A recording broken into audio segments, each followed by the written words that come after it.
Well, weather-wise, we're off to a pretty quiet start on this Monday. We do have a few showers around, but few's the word. We don't have any big soaking events going on today. That's good news after actually seeing a little bit of sunshine this afternoon, which was a very pleasant change. See on the Doppler radar right now, we do have just the occasional shower kind of moving through there, nothing of real consequence. So actually, I say that, and then there's kind of a moderate shower approaching Olympia, but most of that I-5 corridor this morning actually in pretty good shape as we take a look at that.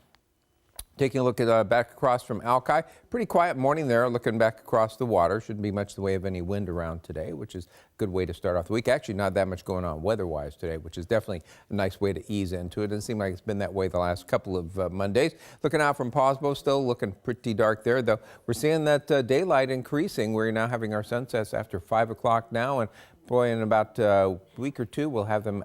The sunrises will be happening before 7:30, so the trend is good. I feel good about that. Take a look there at Wishkah Valley School. You can see a little bit of fog forming out there in southwestern Washington. That's associated with seeing a little bit of clearing out there and allowing things to cool down, getting that fog to form. And temperatures most spots this morning running in the low to mid 40s. See a few of our stations which are actually up in the upper 40s, and you see Menlo there. The cooler spots there in southwestern Washington, upper 30s, but pretty nice morning overall. Checking the satellite image this morning, we just have a march of systems across the Pacific. Nothing all that strong the first half of the week. When a system is going to spread rain in here tonight, then we'll see kind of one right on its heels tomorrow, keep us kind of rainy. We'll see yet another one that'll zip through here on Wednesday. But later in the week, we do start to develop a southwesterly flow of moisture into us, which may bring us a little bit of an atmospheric river, formerly the Pineapple Express, which might turn it into kind of wet Friday and Saturday, though the models are kind of battling as to where that's going to land. It might end up mostly up into British Columbia or just northern Washington, so we'll keep watch on that. But at least the first half of the week,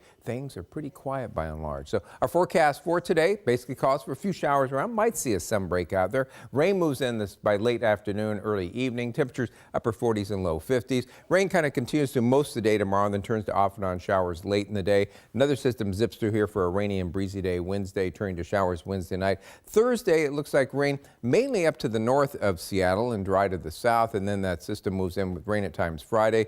Rainy Saturday, turning to showers late, and then showers, sun breaks, and cool on Sunday, with the snow levels dropping actually down to about the 1,000-foot level on Sunday. So little change there, though that's brief. We warm right back up again next week. Let's check in with